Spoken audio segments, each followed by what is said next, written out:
Salut, salut, salut. Bonjour, chers tous. Bonjour, bien-aimés frères et sœurs de Croix Triomphante TV. Ce matin encore, sur vos écrans, c'est le frère Barnabas Honoré. Et le sujet que je voulais aborder sur vous ce matin, en fait, c'est une instruction, c'est un enseignement que je voulais partager avec vous. Et ce sujet va beaucoup concerner tous ceux qui exercent un ministère dans les églises chrétiennes. Je voulais parler de la différence entre un homme de Dieu et un serviteur de Dieu. La différence entre un homme de Dieu ou bien une femme de Dieu, si vous voulez, et puis un serviteur de Dieu, une servante de Dieu. C'est important de savoir ça parce que on a tendance souvent à faire beaucoup de confusion sur ces deux thèmes. Voilà, souvent on dit non, lui là c'est un serviteur de Dieu. On dit non, lui là c'est pas un serviteur de Dieu, lui là c'est pas un homme de Dieu. Je vais vous expliquer un peu la différence entre les deux choses. Vous savez, la conception que les chrétiens ont de Dieu, elle est tellement erronée que souvent je me demande même là, quelle Bible les gens lisent quoi. Regardez, les gens pensent que Dieu, il est le Dieu de l'église. Mais Dieu n'est pas le Dieu de l'église. Hein. Dieu n'est pas le Dieu de l'église. Dieu, il est le Dieu de l'humanité, il est le Dieu de l'univers. Il est le Dieu de toute la création. Ses plans, ses projets et ses desseins vont au-delà de l'église. Quand je parlerai de l'église de Dieu, je vais vous expliquer ce que c'est que l'église de Dieu. C'est un corps. Pourquoi on appelle que l'église c'est un corps? Pourquoi l'église c'est un corps? L'église c'est une personne. C'est un être. C'est un être en fait. Donc, ce matin, je vais échanger avec vous sur ce que c'est que la différence, ou bien les différences entre un homme de Dieu et un serviteur de Dieu. Le terme homme de Dieu apparaît 29 fois dans la Bible. 29 fois, selon ma concordance.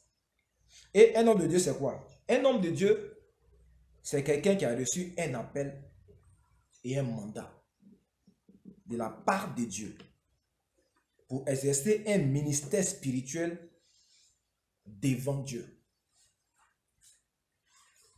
Donc, un homme de Dieu, c'est quelqu'un qui a été appelé, qui a été mandaté pour se tenir à côté de Dieu, pour exercer un ministère spirituel en faveur de Dieu. Donc, l'élément caractéristique, c'est l'appel et le mandat. Et puis, l'orientation de cet appel et de ce mandat-là, qui est orienté vers les choses spirituelles et uniquement spirituelles. Il y a des exemples dans la Bible. Si vous lisez le psaume 90, verset 1, vous lisez 1 Chronique 23, le verset 14, ce thème est employé pour parler de Moïse. Le thème homme de Dieu est employé pour parler de Moïse, pour parler de David, dans le livre de Néhémie 12, verset 24. Parce que David, quand on parlera des choses, des héros de la foi, je vais vous parler de David. Et vous allez comprendre la dimension dans laquelle David était. David était un familier du royaume des cieux. Il allait fréquemment dans le royaume des cieux, qu'on appelle la montagne de Sion. Il allait fréquemment là-bas. Et quand David est parti une fois au ciel, il a vu l'organisation du tabernacle céleste.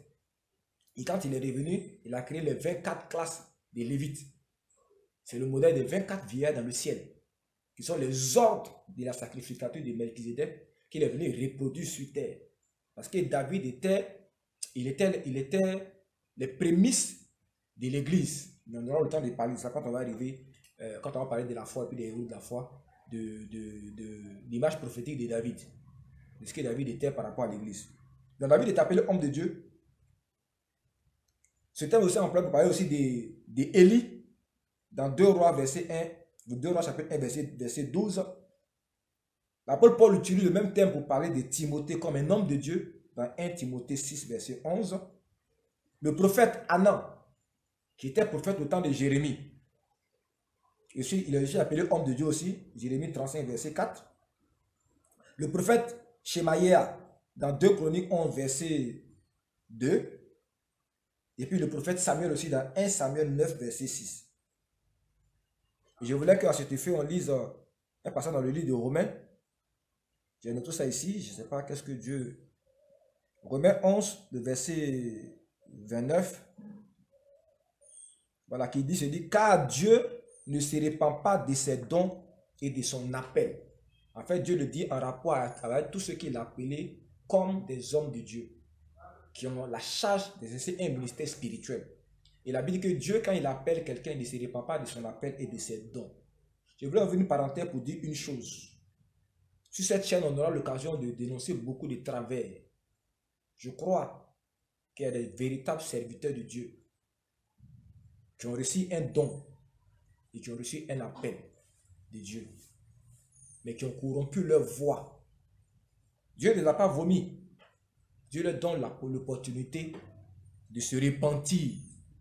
Se repentir, ce n'est pas forcément venir avouer quelque chose, mais c'est de prendre conscience qu'ils ont corrompu leur voix et puis de venir en arrière. Moi, j'ai été dans beaucoup d'églises et j'ai pu constater que beaucoup de serviteurs de Dieu, honnêtes et sincères, ont corrompu leur voix. C'est dommage de le dire aujourd'hui quand tu en parles, les gens pensent que tu as quelque chose contre quelqu'un, ou bien que tu es jaloux. Moi, je ne sais pas pourquoi je serais jaloux de quelqu'un. La Bible dit, qu'est-ce que tu as que tu n'aies reçu? Est-ce que tu ressuscites les morts de tous les cimetières de Côte d'Ivoire? Ça ne fait pas de toi quelqu'un de grand. Parce que moi, je connais par l'évangile. C'est que c'est quelqu'un qui est grand. La Bible dit que le plus grand parmi nous, c'est celui qui nous sert. Donc, je ne peux pas être jaloux de quelqu'un. Parce que la grandeur dont parle la Bible, c'est la grandeur dans le service. C'est faire petit pour que les autres deviennent grands. Donc, je ne vois pas pourquoi je serais jaloux de quelqu'un. Mais c'est la réalité. C'est la réalité. Et pour voir qu'un homme déjà a corrompu sa voix, la Bible dit de regarder ses fruits. Il ne porte aucun fruit. Vous ne verrez pas dans sa vie et dans la vie de ceux qui l'écoutent des changements. Vous ne verrez pas Christ dans la vie de ces personnes. Il y a l'émotion, il y a les miracles, mais il n'y a rien de concret. Tu parles de quelqu'un un à un, tu les sens, tu te rends compte que Christ n'est pas en eux. Jésus-Christ n'a jamais été formé en eux. Bref, donc un homme de Dieu, c'est quelqu'un qui a reçu un appel, qui a reçu un mandat pour venir travailler, pour venir dans la présence de Dieu. C'est quelqu'un que Dieu appelle à côté de lui. Dieu le fait rapprocher de lui. C'est important. Donc, un homme de Dieu, c'est un statut. Je dis pour que vous compreniez très bien. Un homme de Dieu, c'est un statut. Dieu t'appelle à côté de lui. Et il te donne un mandat. Il te donne une grâce. Ça peut être des dons spirituels. Ça peut être de l'intelligence et de la sagesse. Mais Dieu t'appelle à ses côtés. Tu deviens un homme pour lui, Dieu. C'est quoi on dit? Un homme de Dieu. Est-ce que vous comprenez? Ok. Maintenant, c'est quoi un serviteur de Dieu? Alors, un serviteur de Dieu, il y a 3 éléments. On va lire un passage dans le livre de Romains aussi, Romains 13, verset 4, qui dit ceci. Le magistrat est serviteur de Dieu pour ton bien. Mais si tu fais le mal, crains, car ce n'est pas en vain qu'il porte l'épée, étant serviteur de Dieu pour exercer la vengeance et punir celui qui fait le mal. Le magistrat là, ce n'est pas dans l'église on le forme, hein. Ce n'est pas à l'école biblique. Il y a un institut en Côte d'Ivoire qui est chargé de former les magistrats. Mais tous les magistrats qui sont formés là-bas, quand tu sortes, ils deviennent des serviteurs de Dieu. Pour exercer quoi? La vengeance et pour punir le mal. Mais ce ne sont pas des hommes de Dieu. Dieu ne les fait pas approcher de lui. Mais ils servent Dieu. Donc, pour ce qui concerne un serviteur de Dieu, c'est une personne d'abord qui exerce un ministère en faveur de ceux que Dieu a destinés à hériter le salut. C'est important que vous reteniez ça. Première chose, donc l'homme de Dieu que Dieu a appelé à ses côtés, quand il va recevoir son appel et son mandat, il va devenir maintenant un serviteur de Dieu. Il va en faisant quoi? En allant exercer son mandat, son appel et son ministère en faveur de tout ce que Dieu a destiné au salut. Donc du statut d'homme de Dieu, on passe au statut de serviteur de Dieu. Parce qu'il y a une activité, il y a un service que tu vas aller rendre aux saints. À tous ceux qui sont destinés à hériter le salut. Ça, c'est le premier élément. Deuxième élément, un serviteur de Dieu, c'est une personne qui exerce une charge selon l'ordre divin dans une nation. C'est le passage que je viens de lire ici avec l'exemple du magistrat qui est un serviteur de Dieu. Parce que Dieu a dit quelque part, à moi la vengeance et à moi la rétribution. Et le magistrat est l'un des instruments que Dieu utilise pour exercer la vengeance dans le pays. Vous voyez, non? Donc lui, il n'est pas homme de Dieu, mais il exerce une charge dans l'ordre divin. L'ordre divin, c'est quoi? C'est tout ce qui concerne la justice, le bon ordre social, la protection des faibles, la conservation du genre humain, la protection de la nature et de l'environnement. Tout ce que Dieu a estimé nécessaire, qui doit être organisé parmi les hommes, pour que lui, Dieu, son dessein par rapport au monde soit atteint. Ça ne concerne pas forcément l'Église. L'Église est une entité nouvelle sur terre. Elle n'a que 2000 ans d'existence. Mais bien avant que l'Église ne naisse, Dieu avait déjà un projet, un dessein pour le monde. Il gérait les desseins à travers les nations, à travers les gouvernements humains. Et dans ce gouvernement humain-là, il s'est choisi des serviteurs qui étaient chargés d'exercer un ministère en faveur de la nation, en faveur des peuples, pour que les peuples se conservent, pour que les peuples rentrent chacun pour sa part dans sa destinée. Donc arrêtez de penser que serviteur de Dieu, là, c'est affaire de l'église. C'est pourquoi je suis contre le système des églises, là. Parce qu'ils pensent que c'est eux ceux qui servent Dieu. Quand tu dis non, moi je suis un serviteur de Dieu. Mais la Bible dit que le magistrat c'est un serviteur de Dieu. Voilà. Donc il faut que tu comprennes ça bien. Et puis le troisième élément, c'est une personne qui est utilisée à travailler à l'avènement du royaume de Dieu sur terre. Ou à la protection d'Israël, à travailler au dessein de Dieu, à travailler pour que l'Église atteigne son objectif. Donc Dieu peut utiliser des non-croyants comme ses serviteurs pour que Israël et l'Église puissent marcher vers sa destinée. Si vous lisez par exemple dans l'Ancien Testament, vous allez voir dans les prophéties qu'un homme comme Cyrus, un homme comme Nebuchadnezzar, Dieu les a appelés ses serviteurs. Pourquoi? Parce qu'à un moment donné de l'histoire, Dieu avait besoin de ces gens-là pour pouvoir protéger Israël, ou bien corriger Israël, ou bien diriger Israël. Mais Dieu avait besoin de leur action pour pouvoir atteindre un objectif sur terre. Vous savez par exemple que l'Égypte a été une terre d'accueil pour Israël pendant 400 ans. C'était le seul foyer où Israël pouvait se développer, pouvait croître. Ils ont fait 430 ans là-bas. Parce que Dieu avait besoin de la couverture de Pharaon pour que son peuple puisse grandir et se développer. Donc les pharaons qui sont succédés en Égypte ont tous été des serviteurs de Dieu. Jusqu'à ce que le peuple atteigne sa pleine croissance, sa pleine maturité, sa pleine maturation pour pouvoir maintenant être un peuple autonome et indépendant. Donc, voilà ce que je voulais que vous sachiez concernant le service de Dieu. Donc, un homme de Dieu, c'est quelqu'un que Dieu appelle à ses côtés, à qui Dieu donne un mandat. Il est avec Dieu, Dieu lui fait approcher de lui pour le servir. Dieu l'a dit, là, si vous lisez comment est-ce que Dieu a consacré Aaron, le même thème revient. Il dit, j'ai fait approcher Aaron de moi. Mais un serviteur de Dieu, ça n'a absolument rien à voir avec l'affaire de Dieu. Ça n'a rien à voir avec l'église, ça n'a rien à voir avec les choses spirituelles. Les magistrats sont des serviteurs de Dieu. Pourquoi la Bible dira plus tard, il n'y a pas d'autorité parmi les hommes qui ne viennent de Dieu. Mais tous ces autorités sont chacune pour sa part au service de Dieu. Ils travaillent à maintenir l'ordre, le bon ordre, à prendre soin de ceux qui doivent hériter le salut. Dans la dimension des affaires séculaires, bien entendu. Donc voilà ce que je souhaiterais que vous reteniez dans votre esprit. Un homme de Dieu est différent d'un serviteur de Dieu. Un homme de Dieu, c'est purement spirituel, mais un serviteur de Dieu, ça concerne tous les domaines.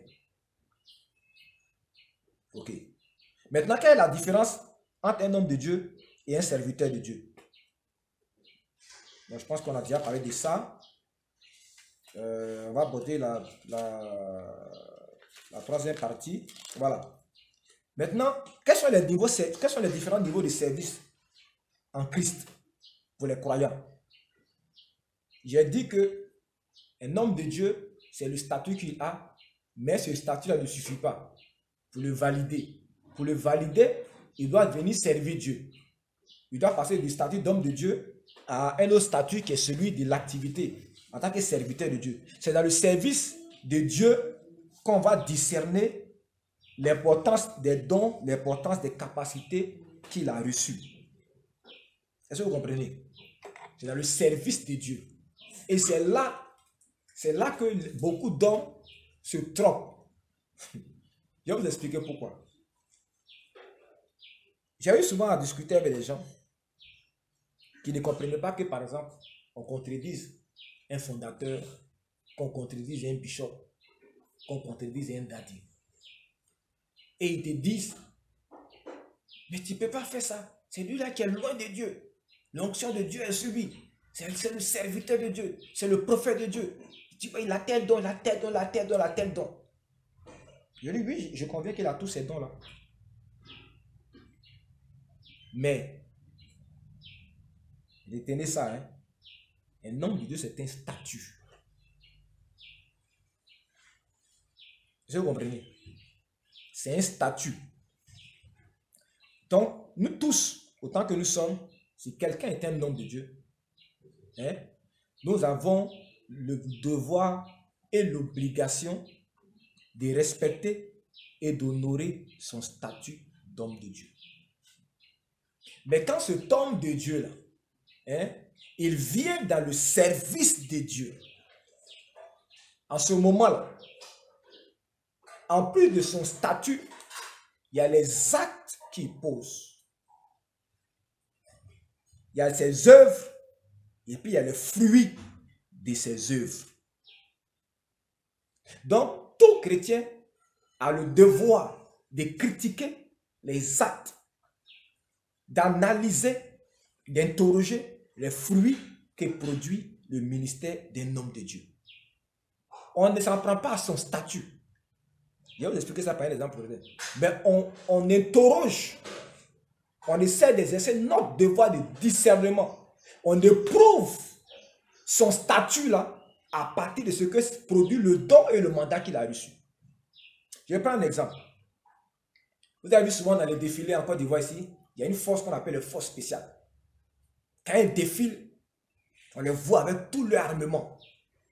Ce sont des gens qui sont surentraînés. Vous prenez par exemple un Diaz américain, il est vraiment surentraîné, il a un équipement de pointe.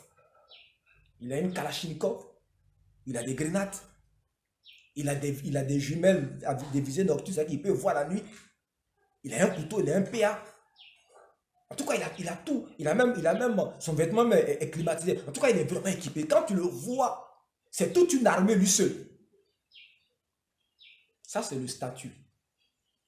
Mais tout ce qu'il a porté là, ça ne suffit pas pour faire de lui un vrai militaire. Parce qu'il peut prendre ça pour aller faire coup d'état contre son pays.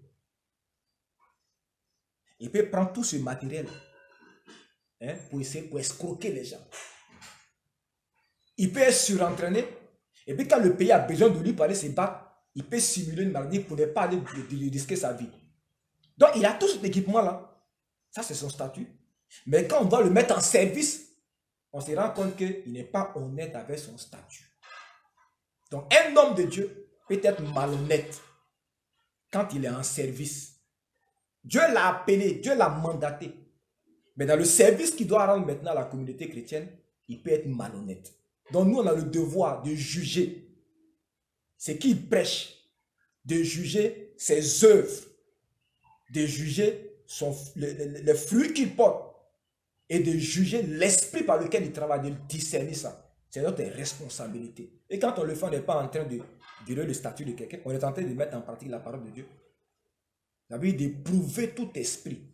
C'est écrit dans 1 Pierre, c'est dans 1 Jean du moins. La Bible dit d'éprouver tout esprit. Donc, tu es homme de Dieu. C'est ton statut. Je respecte ça. Mais quand tu vas commencer à servir ce Dieu-là, il faut que moi je m'assure que c'est vraiment le Dieu que moi j'adore que toi tu sais. Il faut que je m'assure que tu n'es pas en train d'utiliser le nom de mon Dieu là pour frauder, pour tromper, pour te servir. Aujourd'hui, malheureusement, dans l'église, beaucoup utilisent le nom de Christ pour se servir. Ils ont esclavagisé les chrétiens. Ils les ont embrigadés, ils les ont dominés. Ils ont fait reposer sur eux une ambition personnelle avec l'appel et le don que le Seigneur Dieu leur a accordé. Moi, je ne peux pas me taire sur des trucs comme ça. J'ai la responsabilité de dénoncer ces choses-là. J'aimerais que vous compreniez bien. Si vous ne comprenez pas, vous allez dire non, mais ceux-là, ils attaquent. Moi, ici, là, il n'y a pas quelqu'un que je n'ai pas dénoncé. Quel que soit son année de... Ce n'est pas ça qui est important. Si dans le service, je sens que tu es en train de frauder, tu es en train d'enseigner des choses pour attirer des fidèles à toi, je vais te dénoncer. Que tu sois pasteur John, Karambiri, Christ Yakilome et tous ces grands noms-là. Ce sont des grands noms dans leur système qu'ils ont créé. Mais dans le Seigneur, je dis que ce sont des frères et des anciens dans la foi. Donc je respecte leur statut, mais je vais discerner l'esprit dans lequel ils travaillent. Et je vais dire ma part de vérité. Quitte à ce que les disciples viennent me contredire. Parce que c'est la mode maintenant.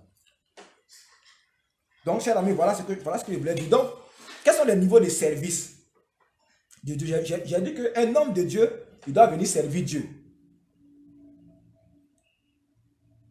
Maintenant, quels sont les différents niveaux? C'est là que vous allez comprendre que les gens nous ont trahis, nous ont trompés. Le premier niveau de servir Dieu, écoutez-moi très bien. Premier niveau de servir Dieu, c'est dans le livre de Jean, chapitre 6, verset 29. Et cette fois-ci, je vais lire ça. Il ne faut pas d'ailleurs dire que non, où j'ai enlevé ça. Jean 6, le verset 29. Ce sont les gens qui ont posé une question à Jésus. On dit, il lui dit, que devons-nous faire pour faire les œuvres de Dieu? C'était les gens qui étaient en train de discuter avec Jésus. Jésus lui travaillait non pour la nourriture qui périt, mais pour celle qui subsiste pour la vie éternelle et que le Fils de l'homme vous donnera, car c'est lui que le Père, que Dieu a marqué de son sceau. Il lui dit, que devons-nous faire pour faire les œuvres de Dieu? Jésus lui a répondu, l'œuvre de Dieu, c'est que vous croyez en celui qui l'a envoyé. Le premier niveau de service de Dieu, quand tu dis que tu sers Dieu, là, tu fais son œuvre, là, ce n'est pas d'aller évangéliser les gens. Le premier service, ça commence d'abord en toi-même. L'œuvre de Dieu, c'est que tu crois en celui qui l'a envoyé. Jésus. Il s'agit de nous de croire, de nous édifier nous-mêmes, afin de parvenir à la stature parfaite de Christ. Regardez, mes chers amis, le premier ministère d'un chrétien, c'est son édification personnelle. C'est de forger sa foi en Christ. C'est de connaître Christ. C'est d'avoir la révélation entière, complète et parfaite de Christ. Donc, au lieu qu'on te demande d'aller évangéliser, là, il faut d'abord te sonder toi-même. Est-ce que Christ est en toi? Est-ce que tu as cru au Christ de la Bible? Est-ce que tu as cru en lui? Est-ce que tu l'as reçu? Est-ce que tu as compris son message? Est-ce que tu sais ce que c'est que l'évangile? Est-ce que tu as reçu son esprit? Est-ce que tu marches en lui? Est-ce que Christ est en toi? Et je vais donner des passages que vous pouvez lire. Éphésiens 4, verset 13. Où la Bible parle des ministères bibliques. On dit il a donné les gens comme temps pour l'édification. Jusqu'à ce que nous soyons parvenus à la stature de Christ. C'est d'abord ça. Donc, il ne faut pas courir pour aller évangéliser les gens. Il faut t'assurer que toi-même, tu as reçu ce Christ-là. Donc, tu peux lire dans Éphésiens 4, 13, Jude.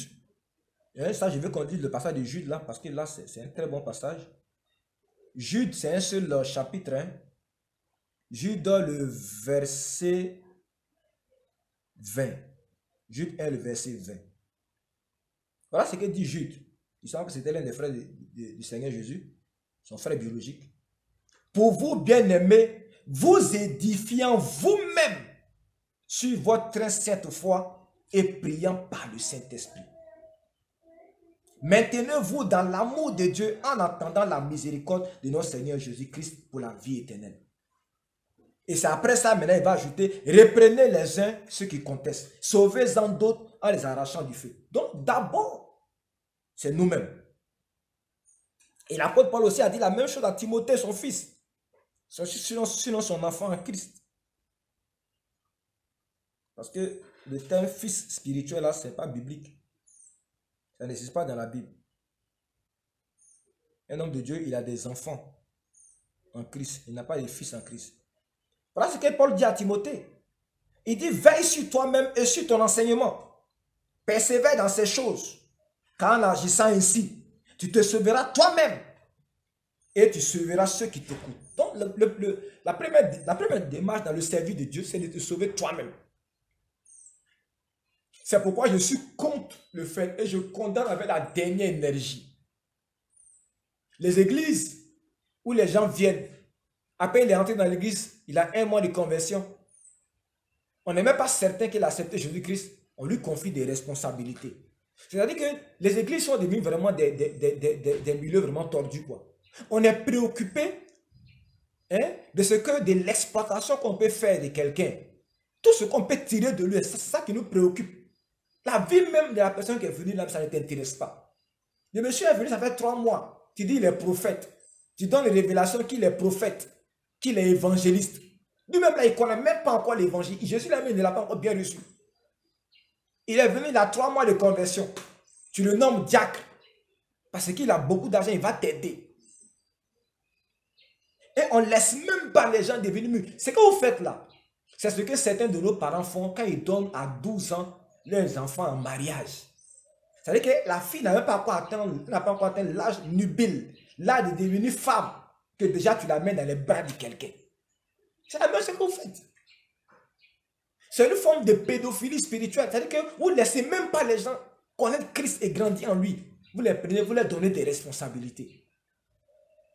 En violation même de l'esprit et de la lettre du Nouveau Testament et des pratiques de l'Église primitive, qui dit de ne pas responsabiliser celui qui est jeune dans la foi. Vous ne laissez pas Christ se former dans les gens. Vous êtes pressé, vous allez où? Vous êtes pressé par rapport à qui? N'avez-vous pas entendu ce que Jésus a dit que c'est lui qui bâtit son Église? S'il n'a pas encore formé Christ en quelqu'un, pourquoi, si Christ n'a pas encore formé quelqu'un, pourquoi vous lui donnez des responsabilités? C'est de la fraude, c'est de l'erreur. C'est de la fraude. Et ça, il faut condamner ça. C'est de la fraude. Qu'est-ce que vous cherchez en définitive? Vous voulez bâtir vous voulez bâtir vous-même un empire, quoi. C'est pas comme ça que c'est pas comme ça on fait.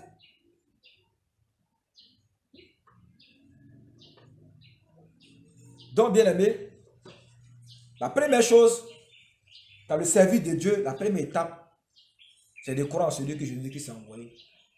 C'est de s'édifier soi-même. C'est de se bâtir soi-même. Jusqu'à ce que Christ soit formé en nous.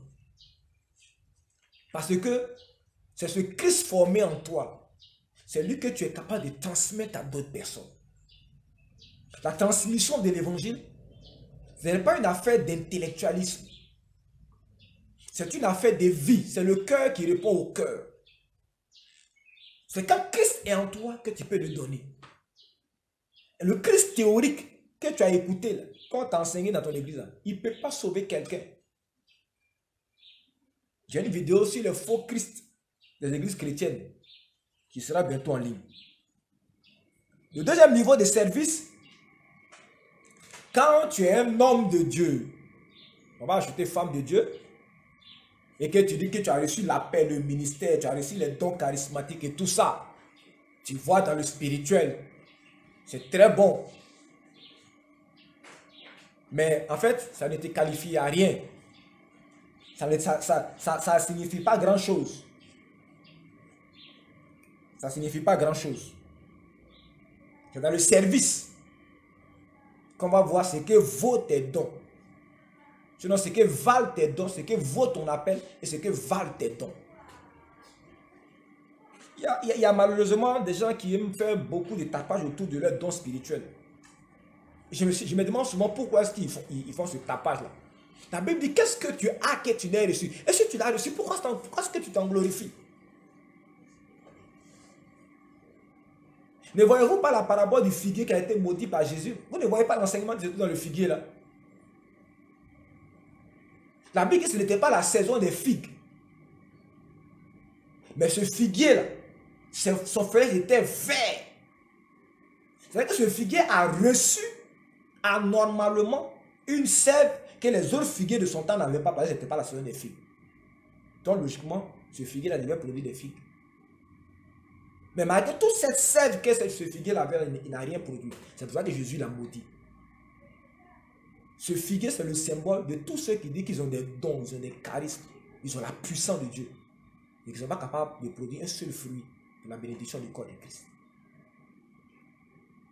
Ils pensent que guérir les malades, là, c'est ça qui est le travail de Dieu. La guérison, c'est ce qu'on appelle le pain des petits-enfants. Or, les petits-enfants, selon la Bible, ce sont ceux qui sont faibles dans la foi. Et c'est ça qu'il est prêt pour s'accréditer.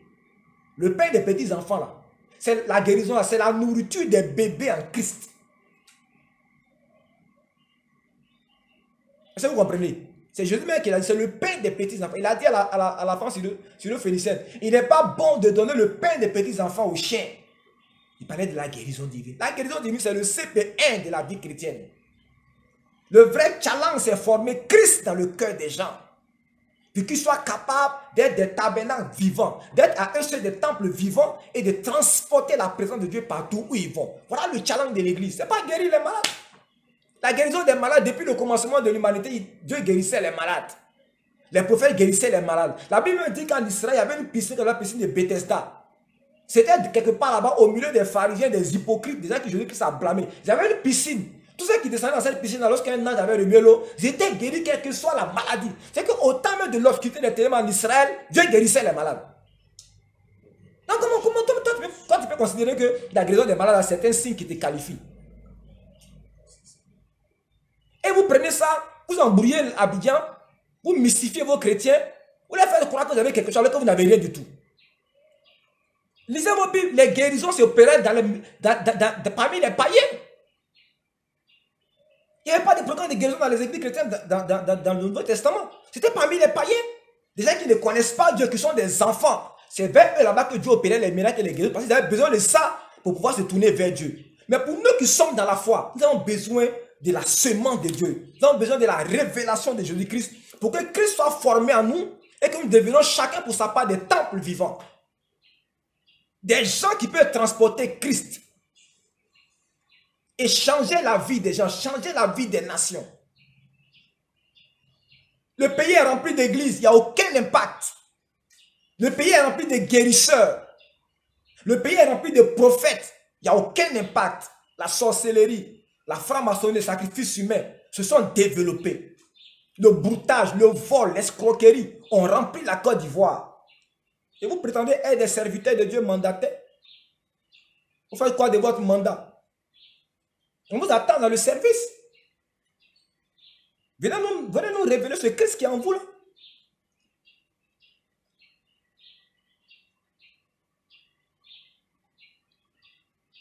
Donc le deuxième élément, quand tu as reçu ton mandat, Dieu t'appelle à aller te mettre au service de ses enfants. Quel que soit ton mandat que tu as reçu, quelle que soit ton onction que tu as reçue, ton travail, c'est d'aller servir les enfants de Dieu. Souvent, je tremble de peur quand je vois dans les églises des pasteurs, des fondateurs, des bishops, des archevêques, des daddies maltraiter les chrétiens, les injurier, les menacer, les maudire. Vous savez à qui vous avez affaire? Ce sont les enfants du grand roi. Ce sont les enfants de Dieu. Ce que vous ne pouvez même pas faire aux enfants du président Ouattara, là. Vous faites ça aux enfants de Dieu. Ils deviennent des boys chez vous. C'est eux qui lavent vos habits, c'est eux qui réparent vos habits, c'est eux qui font vos courses, c'est eux qui préparent pour vous. Un jour, vous allez rendre compte devant mon Dieu. Vous pensez que c'est à cause de Jésus que c'est moi? Pourquoi on vient laver vos habits? Pourquoi on vient s'occuper de vos lapins? de vos poulets, de vos moutons. Vous pensez que c'est à cause de ça que Jésus-Christ est mort? Et vous prenez les enfants d'un roi parce qu'il il vous a fait la grâce de le servir dans sa maison. Vous le trouvez dans sa maison et ces enfants-là, vous les maltraitez, vous les maudissez, vous les brimez, vous les écrasez. C'est dans le service de Dieu qu'on voit la réalité du mandat de quelqu'un. J'ai visité des églises et j'ai vu que les gens ont corrompu leur appel. Je ne doute pas de ton mandat, hein, et tu as corrompu ton appel. Parce que Dieu t'a donné des grâces, des capacités. Mais quand il t'a appelé à travailler dans sa maison, tu as commencé à maltraiter ses enfants. C'est exactement comme une servante. Tu vas dans une agence, on te dit de prendre une servante. Tu la payes à 100 000, 200 000. Parce que tu as les moyens. Et parce que tu estimes que le travail qu'elle va faire dans ta maison, c'est tellement important. Tes enfants sont tellement précieux que tu es parti prendre une servante que tu payes à 100 000 francs. Et quand toi tu es au travail, elle est en train de frapper les enfants, elle les met à genoux. Sous prétexte qu'elle va les éduquer. Est-ce que c'est à toi que j'ai confié l'éducation de mes enfants? Je t'ai pris dans une agence pour que tu viennes servir mes enfants. Pas pour que tu viennes les brimer. Donc, dans le principe de Dieu, là, quand tu as reçu un mandat, que tu es un homme de Dieu, et que tu viens dans le champ de Dieu, dans la maison de Dieu, tu viens pour servir ses enfants. Je répète aux chrétiens, que nous qui sommes les pasteurs, là, nous sommes vos serviteurs. Dieu nous a mandatés pour venir vous servir. La raison pour laquelle Dieu dit que nous sommes grands, c'est parce qu'on est à votre service. Ce n'est pas vous qui devez venir chez nous pour nettoyer nos maisons, pour prendre soin de notre maison. Ce n'est pas pour ça que Dieu nous a appelés pour qu'on vienne vous aider à le connaître, à grandir. À grandir en lui, à le connaître. Jusqu'à ce qu'il soit formé en vous. Et l'apôtre Paul dira, mais je vais lire le passage même, parce que si je dis ça comme ça, vous n'allez pas comprendre. 2 Corinthiens 4, verset 5. Il dit, voilà ce que l'apôtre Paul dit. Nous ne nous prêchons pas nous-mêmes. Est-ce que vous comprenez? C'est-à-dire quoi? Dans le service de Dieu, là, moi, le frère Barnabas, je ne me prêche pas moi-même. Ce que je suis, ce que je vaux là, ça ne sert à rien. Vous n'avez pas besoin de savoir ce que je suis, ce que je vaux. Que j'ai 10 000 onctions, que j'ai d'autres, ce n'est pas ça qui est important. C'est Jésus-Christ. C'est lui que nous prêchons. Et nous disons, vos serviteurs. Paul dit aux chrétiens de Corinthe, moi, Paul, je dis que je suis ton serviteur à cause de Jésus-Christ. Donc, techniquement, là, ton bishop, là, c'est lui qui devait venir laver les assiettes chez toi à la maison. Ta prophétesse, là, c'est elle qui devait venir t'aider à la maison, à prendre soin de ta maison. Si elle a compris l'évangile, hein. Ton daddy, là, c'est lui plutôt qui devait se battre pour que toi, tu puisses trouver de quoi manger chaque jour. C'est pour ça là que Dieu l'a appelé. Mais regardez aujourd'hui, on a tout renversé. Les gens sont au service de leur pasteur. Pas au service de Christ, hein. Ils servent leur pasteur. Et les gens même qui enseignent ça, que Moïse était serviteur de Dieu et puis Josué était son serviteur. Imposteur. Tu es un imposteur. Et donc dans l'église, on sait un homme. Tu vois, par exemple, vous savez ce que veut dire servir. Vous savez ce que veut dire le mot servir là. Chez les Hébreux, le mot servir avait pratiquement le même sens qu'adorer. Lisez bien. Quand il dit ils m'ont abandonné pour aller servir d'autres dieux. Dieu dit à Israël, vous m'avez abandonné pour aller servir de Dieu. Pour Dieu, là, le service est lié à l'adoration. Donc on ne sert pas un homme. On sert Dieu dans le ministère d'un homme. Tu sais où avoir l'intelligence pour comprendre ça. On sert Dieu dans le ministère d'un homme. Josué, il était le garçon de course de Moïse. Moïse, dès son bas âge, il a pris chez lui. Parce que Moïse, là, quand il a abandonné sa femme et ses enfants chez son beau-père. Donc c'est Josué qui était à côté de lui, comme dans la Bible, Géasi était avec Élisée. Donc on a appelé Josué serviteur de Moïse. Ce n'était pas une affaire de ministère. C'était un garçon de course de Moïse. Sinon, Paul, il appelle Timothée serviteur de Dieu. Il dit Paul et Timothée serviteurs de Jésus-Christ. C'est dans vos Bibles. Et vous n'allez jamais lire ça. Parce que vous dites, on vous a enseigné que votre daddy a dit que celui qui est serviteur de Dieu, vous êtes ses serviteurs. Donc, vous ne jamais lire ça. Vous allez lire, mais vous allez voir, mais vous n'allez pas croire. Oh, c'est écrit dans la Bible. Donc, c'est servir les enfants de Dieu. Acte, on va lire le livre de Acte 17. Acte 17.